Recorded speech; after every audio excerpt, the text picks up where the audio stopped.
இன்றைக்கி 6 கிலோமீட்டர் ஓடினேன். லாஸ்ட்டாக சனிக்கிழமை காலைல ஓடினேன். சனிக்கிழமை மழை பெஞ்சனால ஃபுல்லாக ஓட முடியல. அப்புறம் 2 நாள் ரெஸ்ட்டு. இன்றைக்கும் ஓடினேன். ஓரளவு ஸ்மூத்தாக ஓடியாச்சு. ரேஸ் பேஸு மேபி 30 மினிட்ஸ் இருக்கும். அப்புறம் என்ன கிரிக்கெட்டு இந்தியா தோற்றது ஆக்சுவலாக சார்ட் ஆஃப் அது விக்கெட் விழுந்தானே எதிர்பார்த்தா தான். பட் ஆனால் அது ஃபவுட் வெல். நல்ல டெஸ்ட் மேட்ச்சு. அங்கிட்டு வெஸ்ட் இண்டீஸு என்ன சொல்லணுமே தெரியல. ரொம்ப வருத்தம் பார்த்தாரு. காலை எந்திரிச்சேன் 24-7 இருந்துச்சு. சரி ப்ரெஷ்அப் பண்ணிட்டு பார்க்கலாம் பார்த்தா 27க்கு ஆல் அவுட்டு. பவுலிங் வந்து சூப்பராக இருக்குது வெஸ்ட் இண்டீஸ் பவுலிங். ஆக்சுவலாக ஆஸ்திரேலியாவை கண்டினியூஸாக ஆல் அவுட் பண்ணுறதுன்னு சொல்கிறது வந்து கஷ்டம். அதை அவங்க இப்போ பண்ணியிருக்காங்க. ஆக்சுவலாக இந்த 6 இன்னிங்ஸ்லேயுமே 5 இன்னிங்ஸ்லேயும் நினைக்கிறேன். பட் பேட்டிங் சுத்தமாக ஒன்றும் இல்லாமல் போச்சு.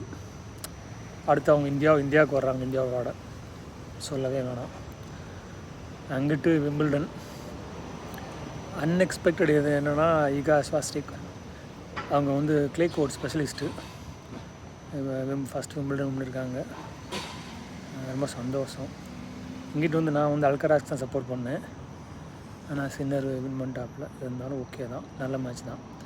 ஆனால் அதில் என்னென்னா ஈகா ஸ்வாஸ்டிக்கும் சின்னர் 2 பேருமே வந்து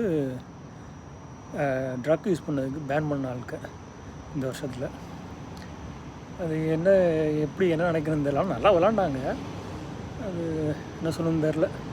பட் ஆனால் இந்த rivalry Alcaraz versus Sinner next 10 years 5 to 10 years இருக்கும். கண்டிப்பாக இருக்கும். ஃபேப் 3லேருந்து ஃபேப் 2 ஆகிட்டு ஃபெடரர் நடால் ஜோக்கோவிக்கு அப்புறம் இவங்க 2 பேர் இருப்பேன்.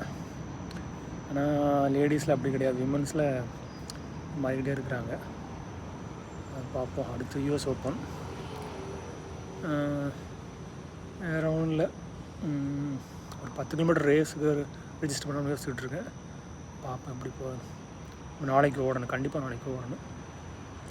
பார்ப்போம் நாளைக்கு.